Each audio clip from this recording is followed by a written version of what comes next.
5, 4, 3, 2, 1.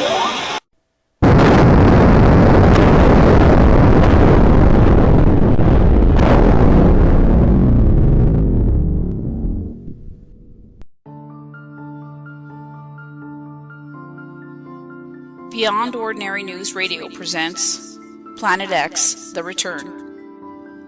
This is a two-part show consisting of dozens of photos and two special guest interviews.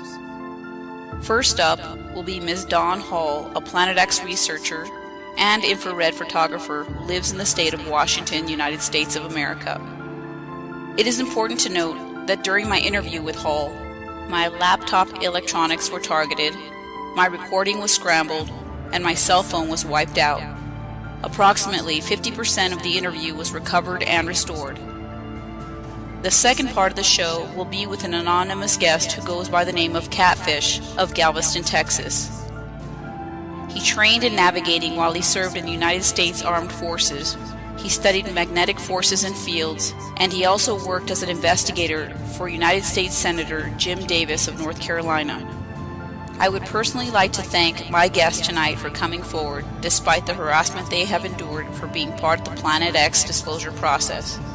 They did this in order to assist in the global preparation for the return of the Planet X system. This is your host, Denise Chavez. You can find my work on www.darkskywatcher.com and on Facebook at www.facebook.com/Denise.Chavez333.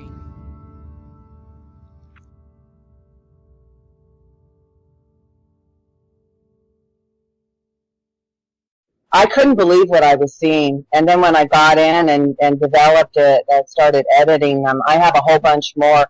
The fleet is on its way. That's what it looks like to me. Yes. A couple of us did an analysis of the photos that you submitted to me this morning of the sun, and it does look like ships coming out of the sun. It's pretty incredible. Yeah. And they were coming in profusion. My shutter button, I need to get a better camera so I can take, successive pictures more quickly.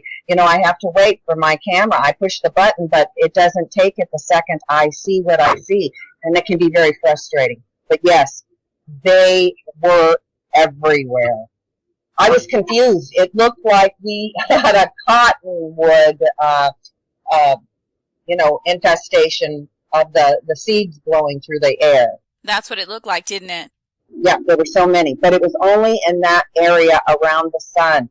When I turned my camera and pointed it, in other directions to see if maybe there was cottonwood seed flying. No, it was crap. Well, before it gets too late, I'd like to welcome you onto my show. Thank you very much. I've been wanting to talk with you about this for quite a while now. Okay. When was it that you were taking photos of what appears to be UFOs coming out of the sun? Was that today? Yes, this morning. My usual routine, I clean my camera and head out the door just a few minutes before 8 o'clock. If I get into the middle of the street, I have a clear shot of the sun coming up over there. And as I began to shoot, I was not sure what I was seeing because there were so many what looked like just white specks. I thought maybe we had cottonwood seed that was flying in the air. I tested my camera in other directions, and no, there is nothing else flying in the air. All of it was localized around the sun.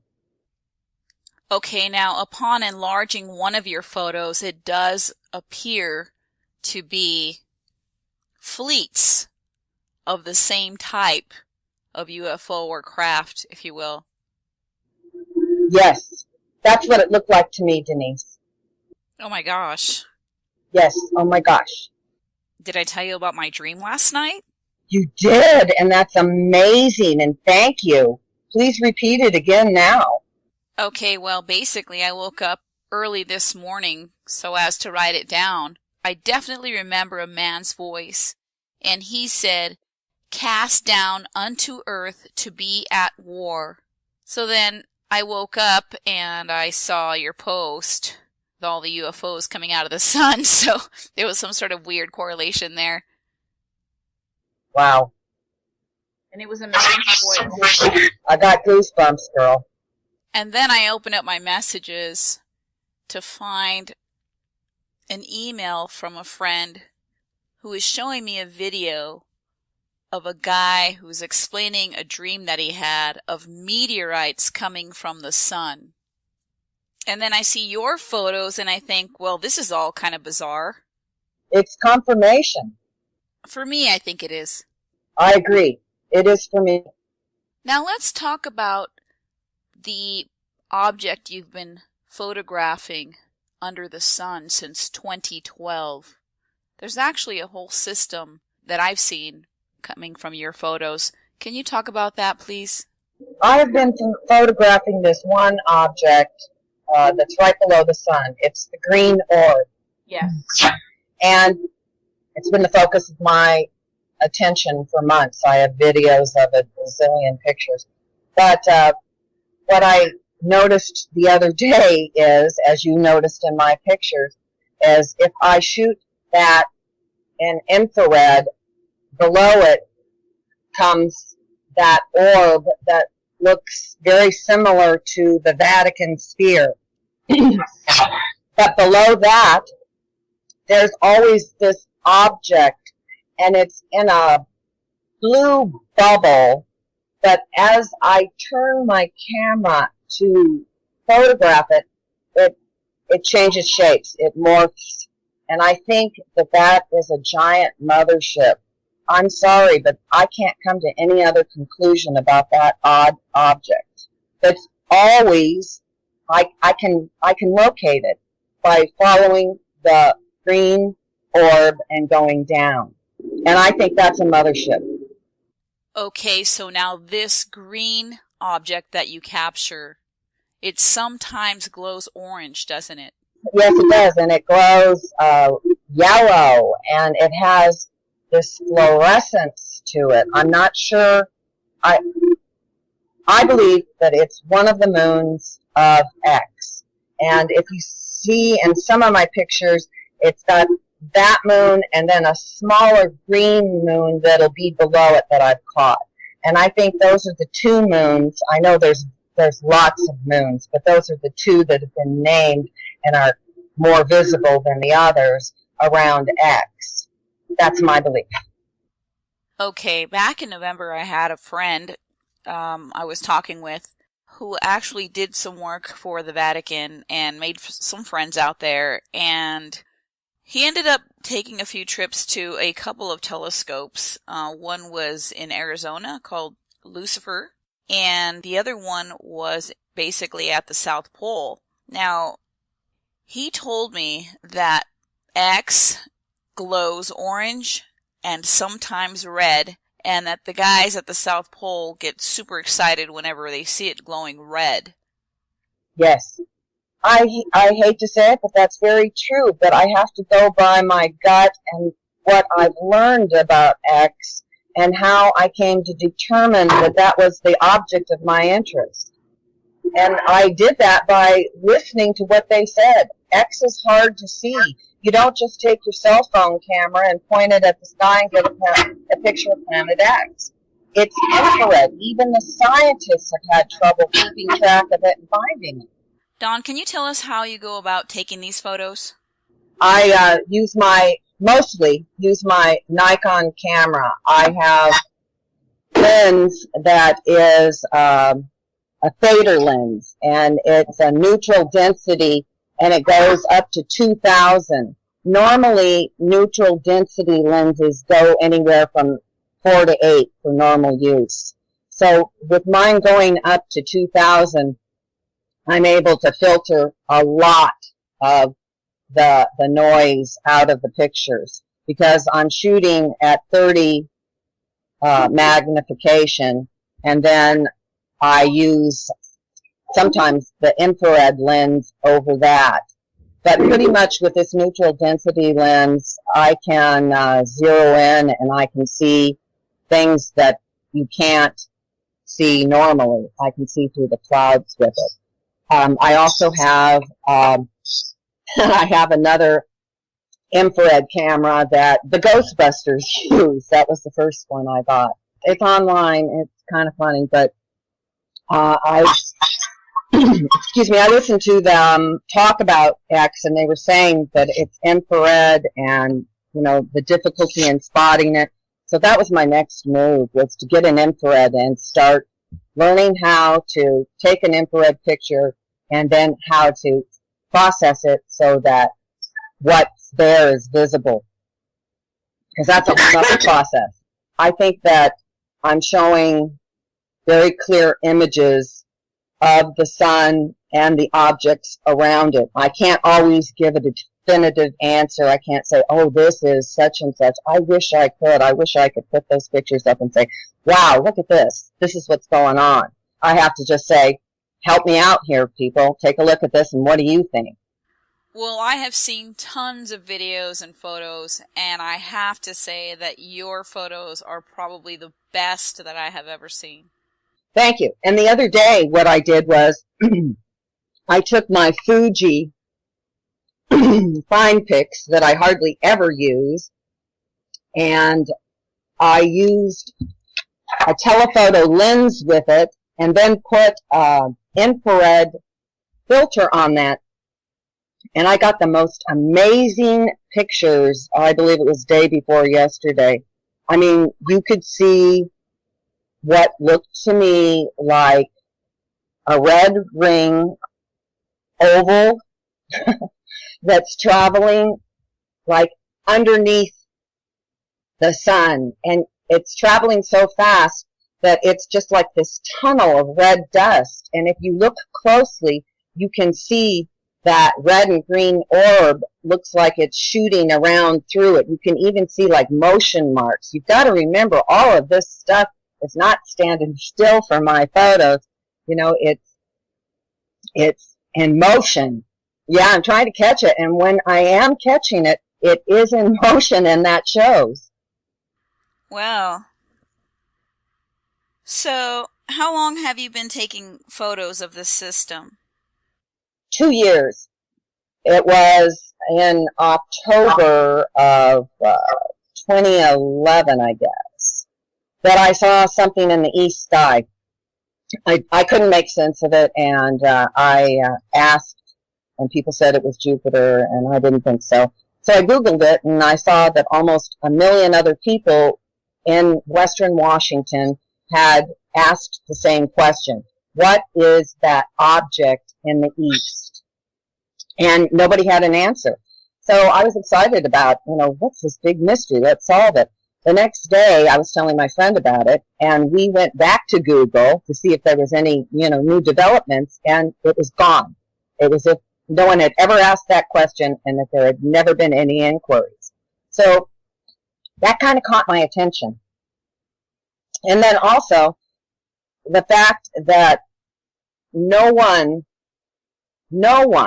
was describing what I was seeing confused me even more. Because I know what Jupiter looks like. Right. So the whole thing was very baffling. A couple of days ago, you said something really interesting to me.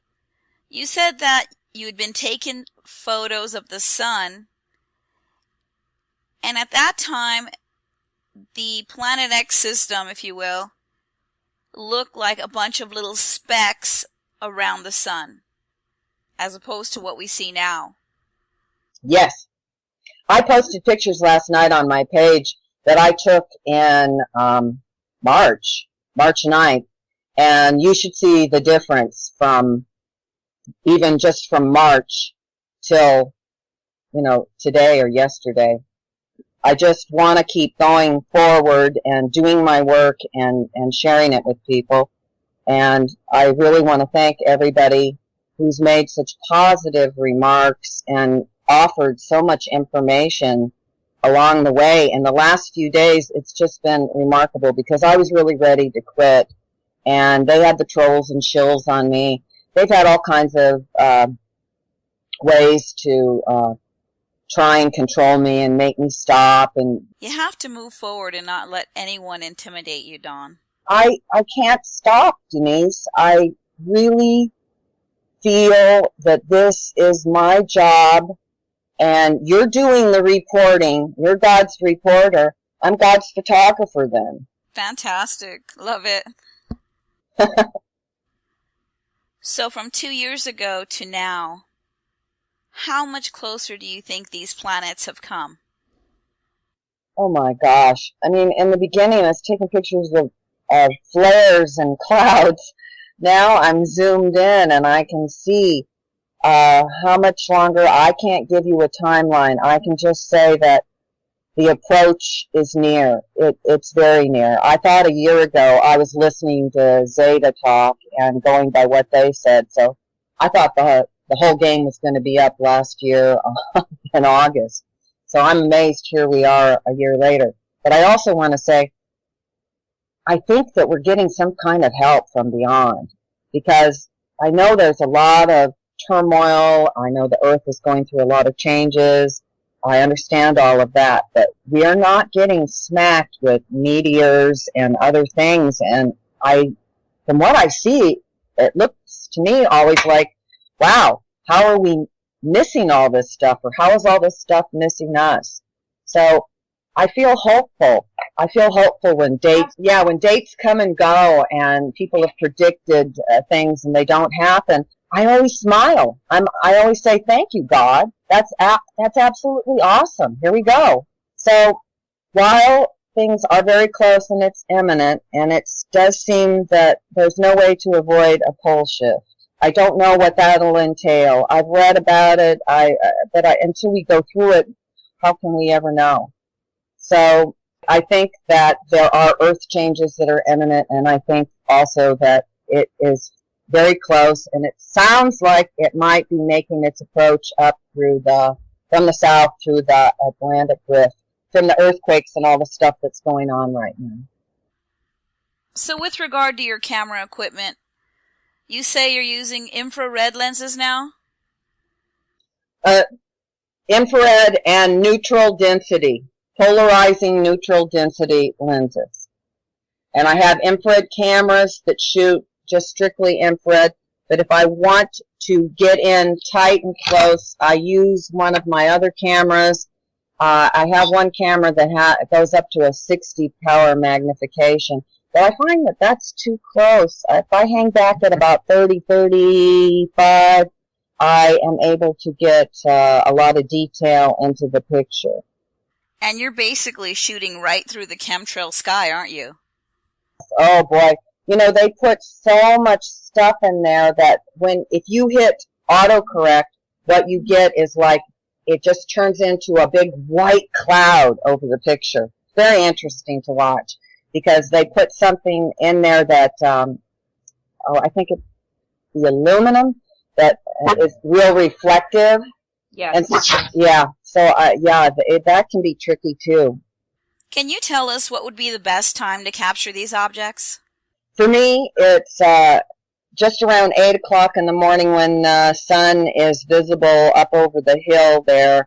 The reason it's best then is you get kind of all of the planets. It's in a tighter formation, you know, as they're kind of coming up before they spread out. And then I like to take pictures around 11 or noon, and then in the afternoon, anywhere from 2 to 4, I can catch some good stuff. My sunset's pretty much blocked. I do go out and take the sunset pictures, but I haven't been picking up a lot. They keep it really heavily sprayed in our west, and that's where the sun is going down. I mean, the clouds are so thick that if you take a picture of them, it just looks like a wall with fire edges. It's very weird looking. Can you give us your location, please? Yes, I'm in the Pacific Northwest. I'm in the state of Washington. And I'm shooting mainly in the southwest sky. You know, people want to take their cameras, go outside, point it at the sky, and get a picture and say, oh, look, there it is. You can't do that. I'm sorry. I wish it was that easy. If it was that easy, then we'd all know the truth. These things are not visible in this light spectrum that our eyes see. We need special equipment to be able to see these things. It's upon us, Denise. It's upon us. It's very, I mean, the sun is 93 million miles away. And these objects are in front of it. So they're not somewhere else. They're here, and it's real. And you can see the elliptical orbit in my pictures of X. It's not years away like some people are talking. I thought it would be gone by the end of July. That had been my information, and I was really surprised when it hadn't moved out of our system, and it doesn't, it didn't look like it's going to be, here it is the end of August, and it's still hanging around. So I don't think anybody has a timetable for it. How many main objects have you seen in the sky recently? Okay, the main objects would be, of course, the little green orb, and the other little moon, the sun, what's behind the sun, the big pink thing behind the sun. Then there's another, like, yellow sun behind the sun. There's a big blue. There's the striped one. There's the maroon one. There's green, red. There's countless moons and other small little orbs. Then I've seen the black one. You've named 10 so far. That shows up occasionally and more recently, and only when I'm shooting in infrared and shooting, at a long distance. So that's an interesting thing to me too. So everybody else in the picture, all the other players can't name them. All right, well, my time is up, and I'd like to thank you for being on my show. Thank you.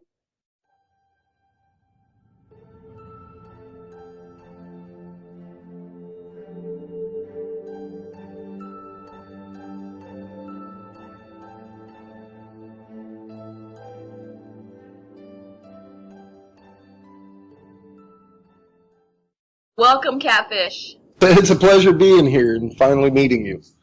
Oh, pleasure meeting you too. You were talking about your training. Yeah, most of my knowledge about the sky comes from my training in the Navy. I was taught how to navigate by using the moon and the stars. And in 2010, I noticed the moon was distinctly upside down. Tycho crater belongs at about 5:30 on the face as if it was a clock, and I saw up at about 12:30. And started watching it very closely every night and realized it was spinning a full 180 here, and kind of got me online. I wanted to find out why, because I knew what that meant. It's not the moon spinning, we're spinning, or our axis has changed and the moon is actually at one of the poles at this point, because that's the only way you can get the phase shadow to move. If you spun a ball beside the lamp, you're never going to get that shadow to move, and that's in effect what we have with the moon. It is its own shadow on its face, so it's not the moon spinning, so to speak. It's got to be the observer, Earth. Interesting. Okay. So then what did you do? Well, I started looking for reports. I went into Hubble data for about 1.5 years and studied binary systems that they had found thousands of. Apparently, according to the data, about 80% of known solar systems in the galaxy are binary or trinary or more. And every one of them have an odd egg-shaped style solar system with the outer planets being pulled by the other sun. And 20% have one star. And in every one of those one-star systems, they have perfect alignment and circular orbit. So I realized right there we had a fingerprint that told me most likely we have a binary star. I wondered if it was a black hole, a star. At one point I was wondering if it was like that CERN had released a black hole or something. I didn't know. There were a lot of theories going around. And then somebody linked me up with these all-sky cameras, and I had been watching a distinct pattern in these quakes every day, starting out sometime around Christmas last year. And it just, yes. And it keeps getting stronger and stronger. And then somebody gave me that link to the all-sky, and I deduced where the anomaly should be. I locked it in. The night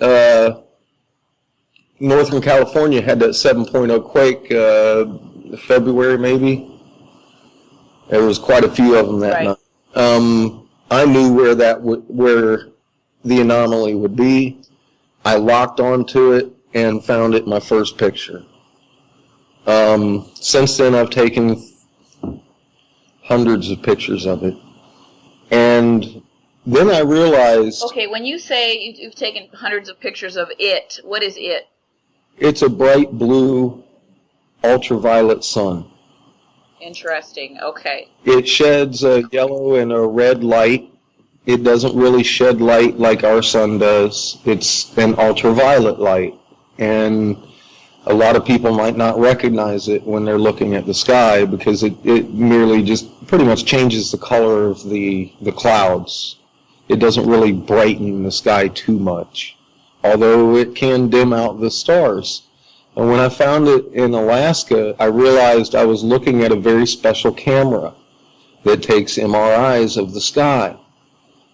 And I started capturing the magnet picture instead of the visual spectrum, because visual spectrum can have any argument from it's a random light to it's a lens flare. Okay. Well, the MRI is not like that. It doesn't work on a visual spectrum. It works in the magnetic spectrum. And I started picking up a very distinct magnetosphere of this thing rising at midnight after the sun had went down. So I took a picture of it. And then I took a picture of the one in the daytime of our sun and noticed that it was a diamond shaped. It looked compressed. And it has multiple orbs in it. So they were small, very small orbs, and I kept taking pictures and kept taking pictures, and then here in July I took another magnetic spectrum of our sun and noticed that the 5 different orbs now are at least as big as the sun, if not bigger, inside the orb of the magnetic, telling me that whatever that is coming closer. And in my opinion, that is a red star and planets that are in front of our sun. Being close to the similar fiery texture of our sun, it's hard to discern between it and the other inside the disk of light.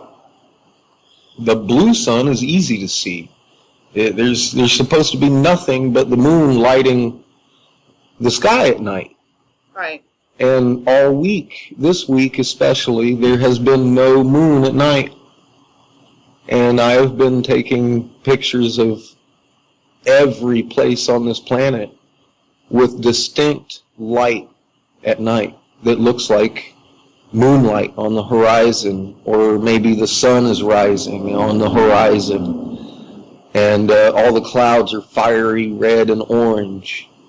And I follow the earthquake maps to the point that now, even today, I just documented a few hours ago where I believed the next quakes would happen within 3 different regions in number and order and time. And 3-4 hours later, there we are. Each and every single region shook in exactly the same order and time I laid down it would. Yes, I've been watching your posts on Facebook, and I do notice that you're pretty accurate there with your predictions. Well, it's no longer a guesswork. It's something I'm convinced that I've found, and it really has physical repercussions on the planet. And you can read that in the magnet and the way it actually makes the Earth quake. If you look at a magnetic map of the Earth, it actually looks almost like a mace ball with little spikes kicking out here and there where the magnetic pull is stronger from our planet.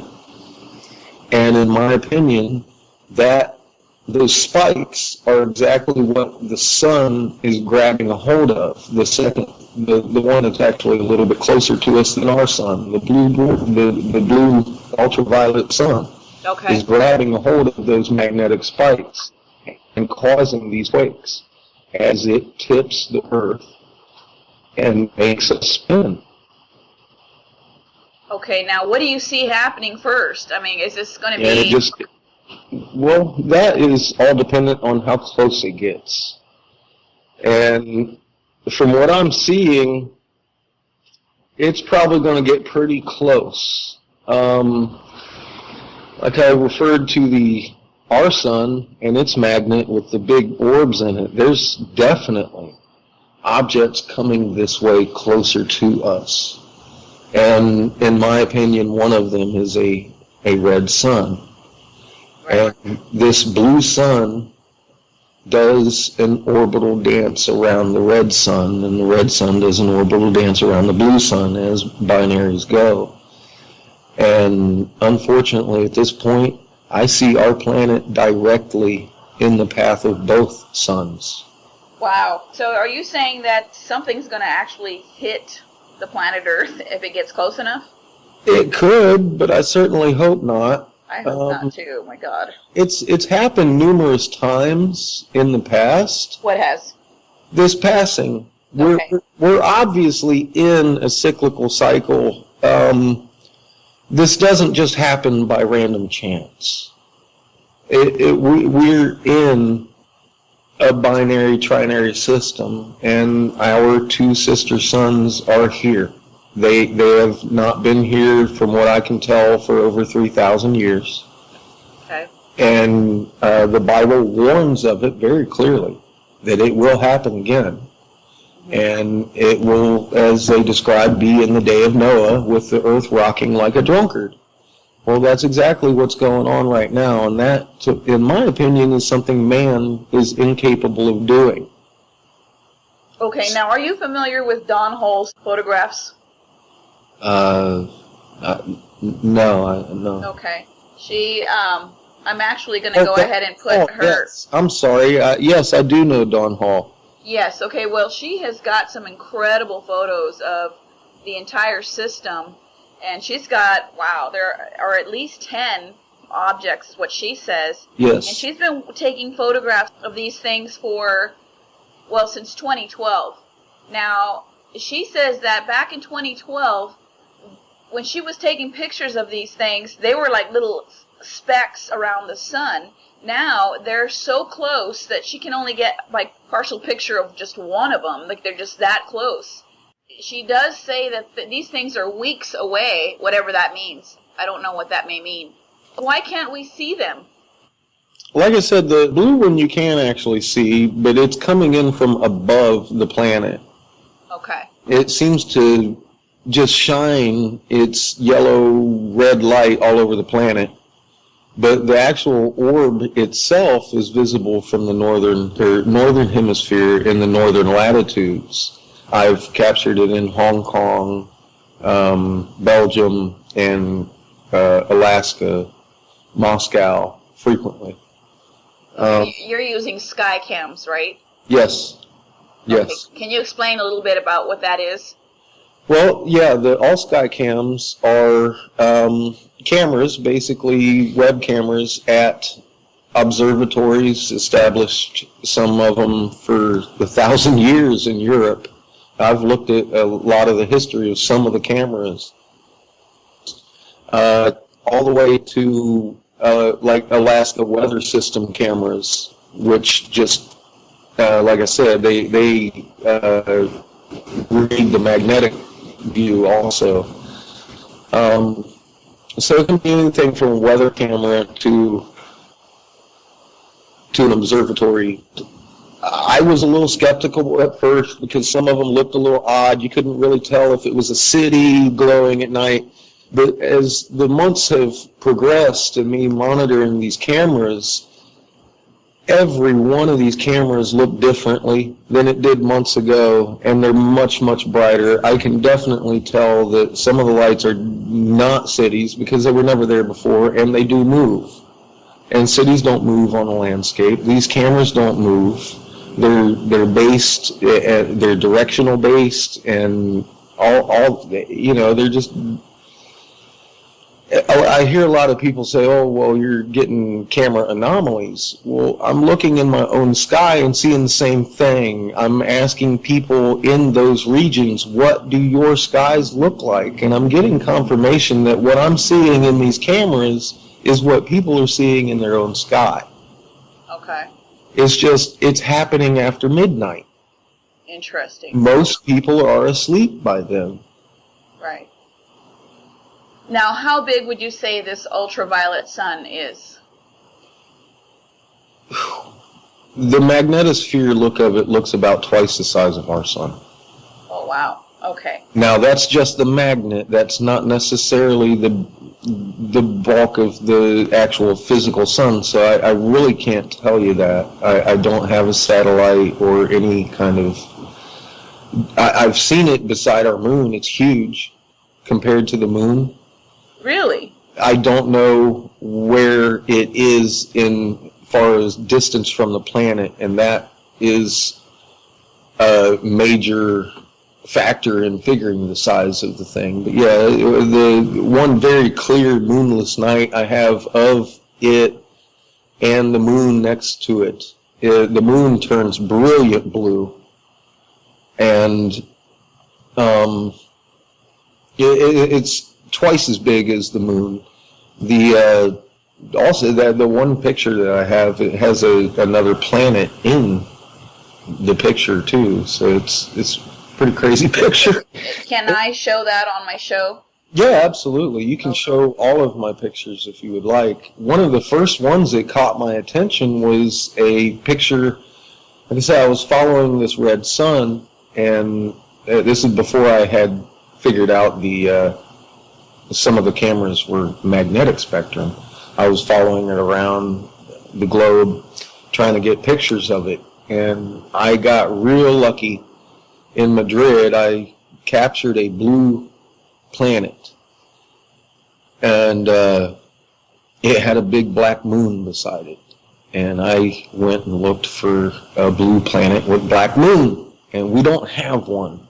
The only thing I found online was a picture of the Death Star. Oh my gosh! Wow. Well, that's not what I'm looking at. Okay, now let me ask, where are you at right now? Me, I'm in Galveston Island, Texas. Okay, and then you're doing all of your research from your computer and online, and you're going onto these cameras. So when you say you're going to Madrid, you're actually in Texas. Yes. Looking. Okay, that's fine. Thank you. I appreciate that. My pleasure. And your focus is on the ultraviolet sun, yes? Yes. Okay, now, so you're saying this ultraviolet sun is about 2 times, at least for what you can see, the size of the moon? Yes. Okay. Wow. I can't wait to see that photo. Yeah, I'll post it for you. Okay, all right. Wow. So what else do you see coming? I imagine the quakes are going to get worse, and they steadily have since I've been saying that. I mean, we've had how many 7-point quakes this last 2 weeks? Right. They changed the scale at Fukushima. These quakes that are happening are equivalent to the one in Fukushima, and I find it kind of funny nobody's like talking about it. Yeah, they're downgrading these quakes, right? Yeah. They're downgrading the actual magnitude of the quake. The magnitudes, and even the ones that come up as 7s. That's the old 9 on the old scale. Wow. Okay. And that's a Fukushima quake. That's the equivalent of it, and that's all they could talk about for the longest time after that happened. But I don't know if it was because of the wave or the magnitude, but they kept talking about it. Well, we've been having those kind of quakes frequently now. Right. So I was up 2 nights ago, and I was doing my research in the middle of the night, and I could feel something. I could feel the earth tremor. Something's going on in the middle of the night. Well, it's because we have another magnet on the night side of the planet pulling on us. It's very much akin to something I used to play with as a kid. I didn't have a computer. I had 2 pieces of string and a button. And you put the string in the button twice into 2 different holes, and you just give it a yank, and it'll start spinning. Okay. And you yank it really hard, the button in the middle just goes boing and starts to bounce and vibrate. Yes. Well, that's pretty much what the best analogy I could give for 2 suns pulling on a planet. And that's pretty much what our planet is going through. And at some point, I do expect to feel the bounce planet-wide. So that's a really good analogy. Would the suns be one on each side? Yes. Well, we have one on the night side that, that's the opposite side of the planet than our day side. Yeah. Okay, yes. Yeah, I've pictured that one on the night side easily because it's not really in the visual spectrum. It causes strange things to happen. If you know what you're looking for, you can see it in the clouds. I can see it. I live 3 blocks from the Gulf of Mexico out here, and I look out off to the northwest, and there it is, this big red-looking glow to the sky. All the clouds are orange around me and everything, and there's no city lights out there in the Gulf. Yeah, I imagine that's probably what's going on with the weather, the sinkholes, the quakes, all of the above. The sinkholes and the big cracks on the planet, like, for example, the one in Mexico that just happened in the middle of August. Yeah, Do you think that is because of the magnetics, or what's going on there? Well, I think as a direct result, yes. It's pulling at the core, and the core is heating up and changing the mantle, and the mantle is not liking what's going on and kind of opening up. Okay. So did you work for the government at one time and you overheard some sort of conversation? Well, actually, I worked for Senator Jim Davis of North Carolina, and I presented him with my findings of the lunar rotation. And I was stopped halfway through my presentation by his sister, Kay Davis, okay, and informed that they are fully aware of the extra suns rolling into this solar system, and they're basically not doing anything about it. They're putting out preparedness commercials all over the place. If you even notice, Geico's in on it, the preparedness commercials and stuff. And I got angry and told them that they have made prepper a dirty word, and what do they think they're going to accomplish? They need to start putting up tent cities up high and getting people out of Charlotte and, the low-lying areas. Mm-hmm. Because they fully told me that they expect 3/4 of the population to die off before the end of this year. Before the end of 2014? Yes, I find that extremely disturbing that our politicians would just allow this to happen and try to hide what's going on this planet. Now, what year did they tell you this in? They told me that, actually, in January. Really? Yes. Okay, all right. Oh, my. So, did they actually use the terms extra suns? Yes, she actually designated it as G1.9. It's a red dwarf that she was talking about. I hadn't discovered the blue one yet, so it wasn't mentioned. Okay. I don't even know what to say to that. Anything else that they said that we should know? Well, I reminded her that she lived in the Bible Belt, and the people find out that she knew she would be hung from the nearest post, and she said she would be secure in her bunker first. Really? Yeah, and I kind of left their service in a huff, so that was the last words that I spoke with them. Now, I sent out emails to each and every congressman and senator thereafter, and that caused a little bit of a hubbub. Davis. Also. Yeah, because apparently not all of them knew. Oh, okay. And some of them came to me angry Davis came to me angry because I was dropping his name. The actual state Capitol Police chief gave me a call talking about how Davis was trying to actually have me arrested for harassment, and he said that the only thing he could do is tell me not to contact him anymore. I said, well, I'm not worried about that. I don't plan on contacting him. I was just letting his constituents and all his fellow legislators know what I was told by him and his sister. And the guy asked me if I could send him a copy. I said, well, didn't they give you one? He said, yes, they did, but they took it back. So a copy of your report? Yes. So I sent him a copy personally. And that was the last I heard from anybody in the Capitol. Now, how long is this report?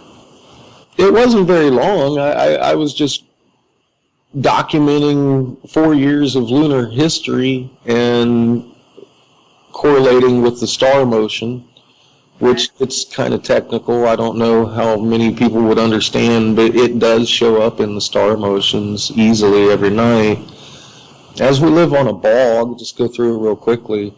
Thank you. We spin at night, and when we look up, one side of our sky is moving east to west, and that would be our southern, what I call the star field.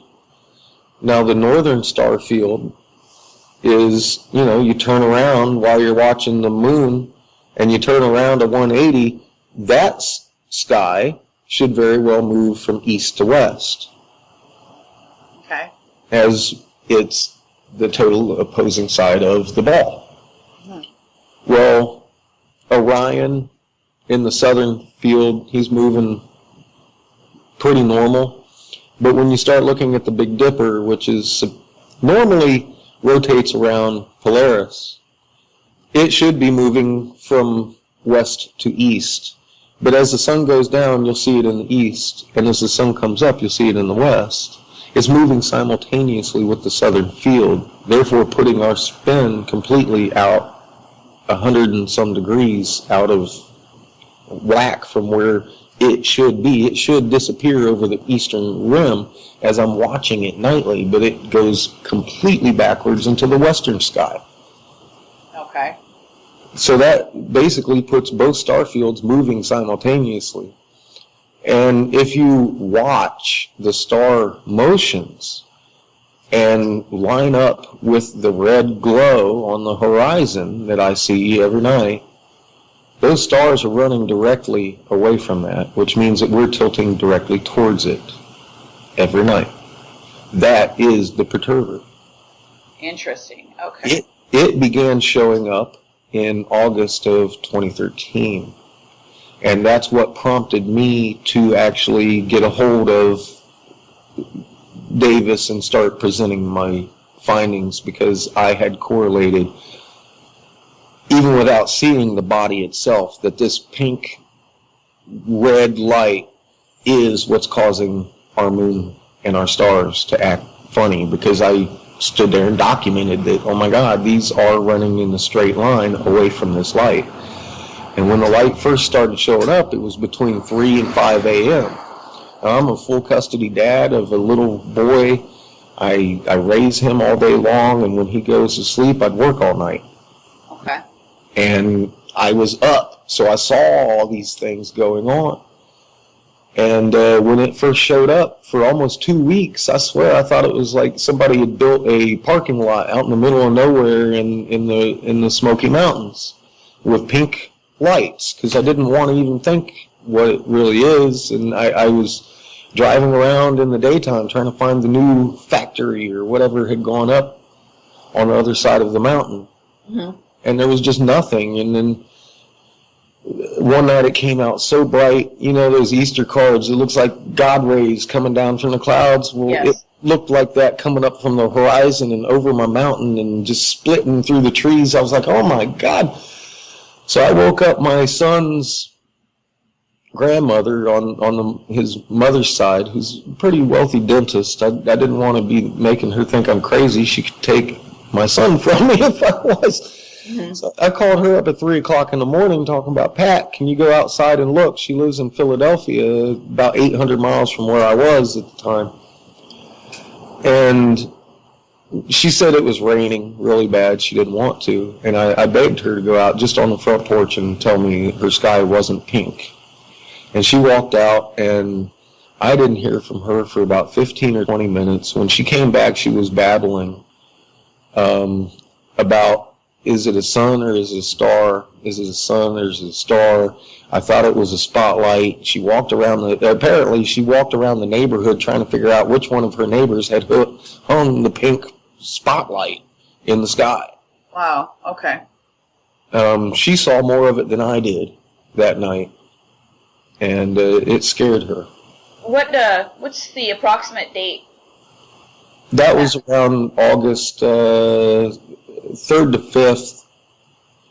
I believe it was the 14th. I had my neighbors out there watching with me because at one point my compass had turned around backwards in August, there in the early beginning of August, and I kind of freaked out. 2013? Yes. Okay. And I kind of freaked out, running outside yelling, give me a compass, I think mine's broken. And my neighbor come up with his GPS, and it was turned around backwards. Now, it corrected itself within 20 minutes. Wow. But his GPS on his phone was pointing the exact same direction. He couldn't figure it out. He's like, oh, wow. My compass still hasn't turned back. So, Goodness, okay. I got on Facebook and started asking, and I got responses worldwide. Yeah, my compass isn't pointing north anymore. My compass is pointing east. Mine's pointing south. It's just everybody started having the same problem around the same time. And then a few days later, bam, there started that really big glow in my sky. I was like, uh-oh. Wow. I think I found out why we're tipping and everything, and it's not a black hole. That has to be a sun.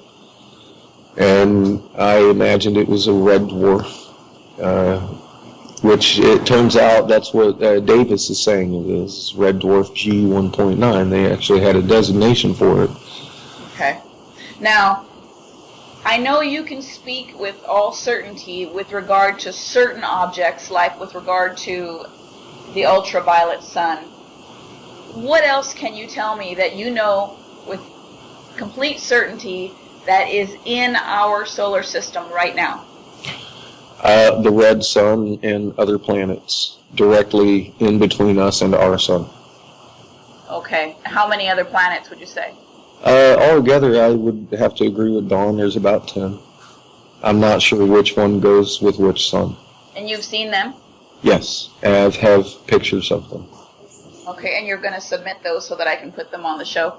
Yeah, they're all on my page. So is there anything else you wanted to say?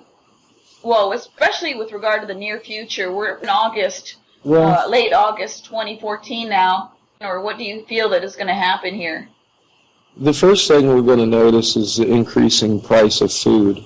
This summer, the sun was rising almost due north globally, and apparently they had extreme troubles with crops around the world. Coffee was molding on the trees. Blight was striking the wheat, and they were actually harvesting in July. I would say, most important, get yourself some food stock and some water. Okay. That alone is good on a good day. You know, you can't have enough of either of that, but I think we're going to need it soon. I don't know. I just fully expect the quakes to get worse. I expect the weather to get crazier. Okay. And eventually, like I said, we will be that button between the two suns bouncing. It might get so bad that humans may actually become planetary debris, so to speak. Yeah, I just hope I'm wrong, Denise. You know, I have been really perplexed over this whole thing after I started to see Dawn's latest pictures. Over the last few days, I've been really worried. I've spent a lot of time alone thinking. I don't even know what to think, to be honest with you. Yeah, I don't know if any of us do. No, there seem to be an awful lot of accounts of this type of thing happening in the ancient scripts, in the stone. Not much of it was good. But we are 7 billion people, and this has happened before. So I don't expect it to be exactly the end of the world. Okay. I hope I'm right about that one. Yes, I hope so too. Because I keep thinking about that Vatican sphere. It keeps coming into my mind. And that thing, if you look at it, it looks like a planet inside of a planet. And I really hope that it doesn't mean that something's going to crash into Earth. I don't know. A couple of things I think about that Vatican thing. It also looks like a dissected virus. Okay. Appreciate that. My pleasure. Well, Catfish, I really appreciate you coming on my show. Absolutely.